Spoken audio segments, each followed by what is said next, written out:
Welcome viewers. Part 1 ವಿಡಿಯೋದಲ್ಲಿ ಸುಚನಾ ಯಾರು, ಅವರ ಹಸ್ಬೆಂಡ್ ಮತ್ತು ಸುಚನಾ ಮಧ್ಯೆ ಏನಾಯಿತು ಆ್ಯಂಡ್ ಮಗುನ ಏಕೆ ಮತ್ತು ಹೇಗೆ ಕೊಂದಿದ್ದು ಅಂತ ನೋಡಿದ್ವಿ. ನೀವು ಪಾರ್ಟ್ 1 ನೋಡಿಲ್ಲ ಅಂದರೆ ಡಿಸ್ಕ್ರಿಪ್ಷನ್ ಮತ್ತು ಕಮೆಂಟ್ ಬಾಕ್ಸಲ್ಲಿ ಪಾರ್ಟ್ 1 ವಿಡಿಯೋ ಲಿಂಕ್ ಇದೆ, ಅದನ್ನು ಮಿಸ್ ಮಾಡದೆ ಈಗಲೇ ನೋಡಿ.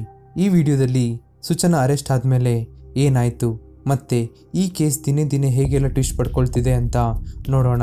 ಸುಚನಾ ಅರೆಸ್ಟ್ ಆಗೋದು ಜನವರಿ 8th. ಆಮೇಲೆ ಕೋರ್ಟ್ 6 days ಸುಚನಾ ಕಸ್ಟಡಿನ ಪೊಲೀಸ್ಗೆ ಕೊಡುತ್ತೆ. ಪೊಲೀಸ್ಗೆ ಬೇಕಾಗಿದ್ದು ಜಸ್ಟ್ ಎವಿಡೆನ್ಸ್ ಇಲ್ಲ ಕನ್ಫೆಷನ್. ಸೊ ಇಂಟ್ರೋಗೇಷನ್ನ ಶುರು ಮಾಡ್ತಾರೆ. ಇನಿಷಿಯಲಿ ಪೊಲೀಸ್ ಇದು ತುಂಬ ಸುಲಭವಾದ ಕೆಲಸ ಅಂತ ಅಂದ್ಕೊಳ್ತಾರೆ, ಬಟ್ ಆ ಥರ ಆಗಿಲ್ಲ. ಮತ್ತೊಂದು ಕಡೆ ಗೋವಾ ಪೊಲೀಸ್ ಸುಚನಾ ಹಸ್ಬೆಂಡ್ ವೆಂಕಟರಾಮನ್ನ ಕರೆಸಿ ಅವರ ಸ್ಟೇಟ್ಮೆಂಟ್ನ ತಗೊಳ್ತಿರ್ತಾರೆ.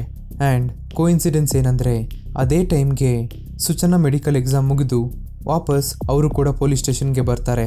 ಈಗ ಇವರಿಬ್ಬರು ಮುಖಾಮುಖಿಯಾಗಿ ಅಲ್ಲೇ ವಾದ ಮಾಡೋಕ್ಕೆ ಶುರು ಮಾಡ್ತಾರೆ. ಅಷ್ಟರಲ್ಲಿ ಸುಚನಾನ ಸೆಲ್ ಒಳಗಡೆ ಹಾಕ್ತಾರೆ. ಇದಾದಮೇಲೆ ವೆಂಕಟ್ ಪೊಲೀಸ್ ಹತ್ರ ನಾನು ಸುಚನಾ ಹತ್ರ ಮಾತಾಡಬೇಕು ಅಂತ ರಿಕ್ವೆಸ್ಟ್ ಮಾಡ್ತಾರೆ.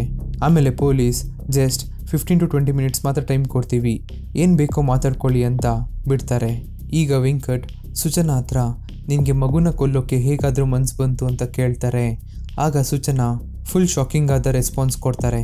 ಅದೇನೆಂದರೆ ಮಗು ಸಾವಿಗೆ ಕಾರಣ ನಾನಲ್ಲ, ಅದಕ್ಕೆ ಫುಲ್ ಕಾರಣ ನೀನೇ, ನಿನ್ನಿಂದಾನೇ ನನಗೆ ಮೆಂಟಲ್ ಟಾರ್ಚರ್ ಆಗಿದ್ದು ಆ್ಯಂಡ್ ಇದನ್ನೆಲ್ಲ ನೋಡೋಕ್ಕಾಗದೆ ಮಗು ಜೀವ ಬಿಡ್ತು ಅಂತ ಮನುಷ್ಯತ್ವ ಇಲ್ಲದೆ ಸುಚನಾ ವೆಂಕಟ್ ಹತ್ರ ವಾದ ಮಾಡ್ತಾರೆ.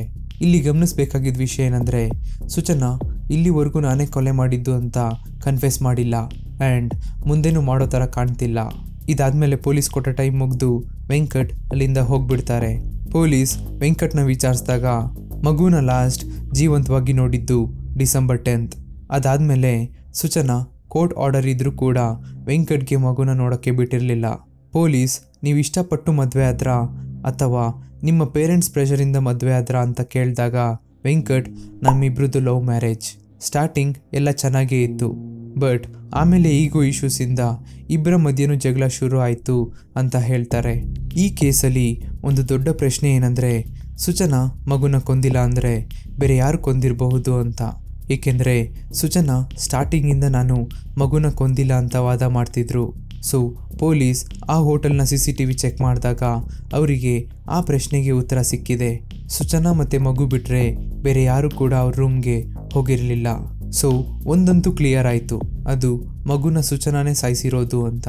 ಇಷ್ಟರಲ್ಲಿ ಕೊಟ್ಟಿದ್ದ ಕಸ್ಟಡಿ ಟೈಮ್ ಮುಗಿಯುತ್ತೆ. ಆಗ ಕೋರ್ಟ್ ಮತ್ತೆ 5 days ಸುಚನಾ ಕಸ್ಟಡಿನ ಪೊಲೀಸ್ಗೆ ನೀಡುತ್ತೆ.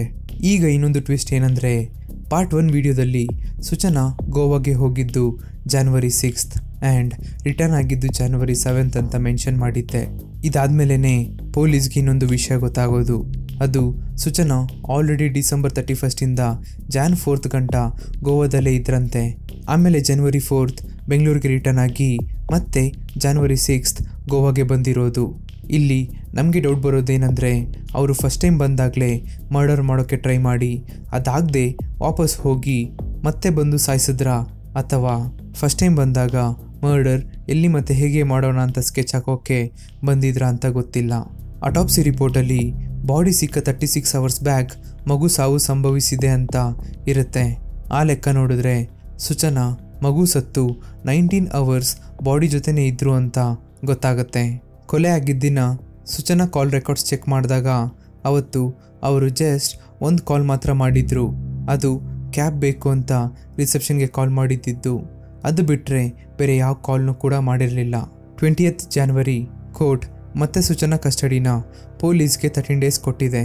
ಇನ್ನು ಮುಂದೆ ಈ ಕೇಸಲ್ಲಿ ಏನೆಲ್ಲ ಬೆಳವಣಿಗೆ ನಡೆಯುತ್ತೋ ಗೊತ್ತಿಲ್ಲ. ಆ ವಿಷಯ ಎಲ್ಲ ಗೊತ್ತಾಗಬೇಕಂದ್ರೆ ನಮ್ಮ ಚಾನಲ್ನ ಸಬ್ಸ್ಕ್ರೈಬ್ ಮಾಡಿ.